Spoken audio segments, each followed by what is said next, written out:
Komutembere ya Mwari muchasara aniko. Komutembere ya Mwari muchasara aniko. Komutembere ya Mwari muchasara aniko. Komutembere ya Mwari muchasara aniko.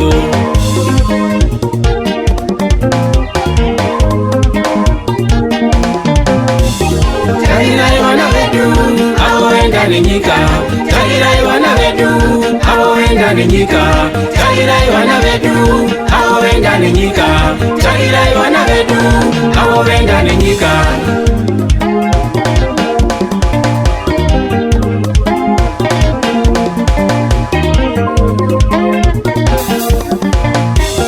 Kana bana mai awoenda nenyika. Kana bana mai awoenda nenyika. Kana bana baba awoenda nenyika. Kana bana baba awoenda nenyika. Kana maprofita awoenda nenyika. Kana maprofita awoenda nenyika.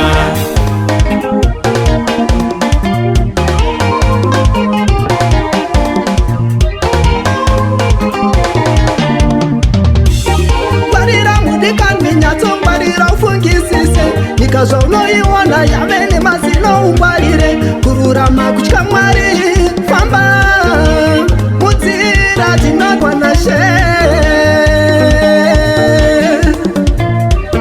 Babarira nzira yakamanikana kwete nzira yakapamama.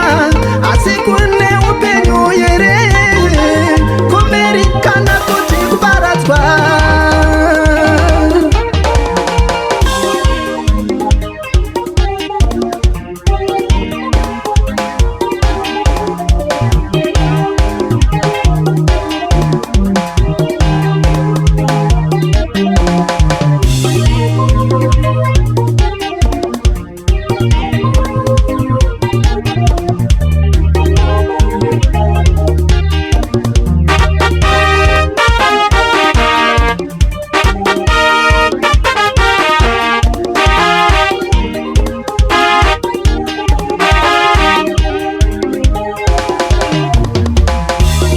Osepa unofamba, iwe famba na Jesu.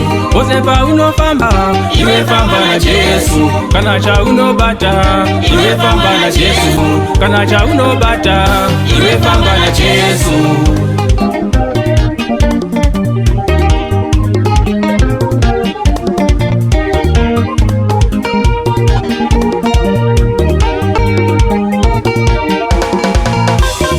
Komutembere ya Mwari muchasara aniko. Komutembere ya Mwari muchasara aniko.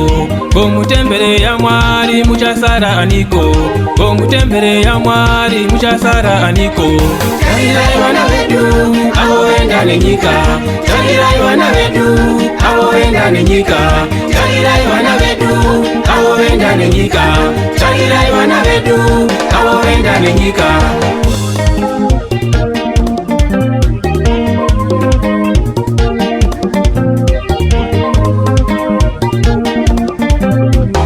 Mwari vacharanga vose vanomutadzira. Mwari vacharanga vose vanomutadzira. Mwari vacharanga vose vanomutadzira. Mwari vacharanga vose vanomutadzira.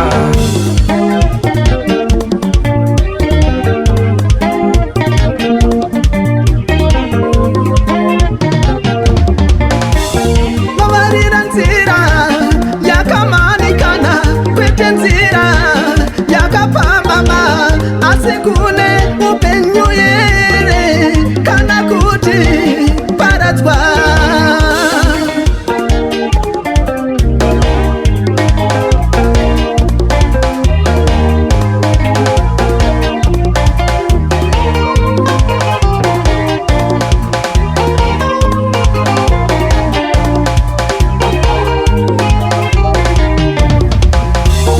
Komutembere ya Mwari muchasara aniko. Komutembere ya Mwari muchasara aniko. Komutembere ya Mwari muchasara aniko. Komutembere ya Mwari muchasara aniko. Tairai wana wedu awoenda nenyika. Tairai wana wedu awoenda nenyika. Tairai wana wedu awoenda nenyika. Tairai wana wedu awoenda nenyika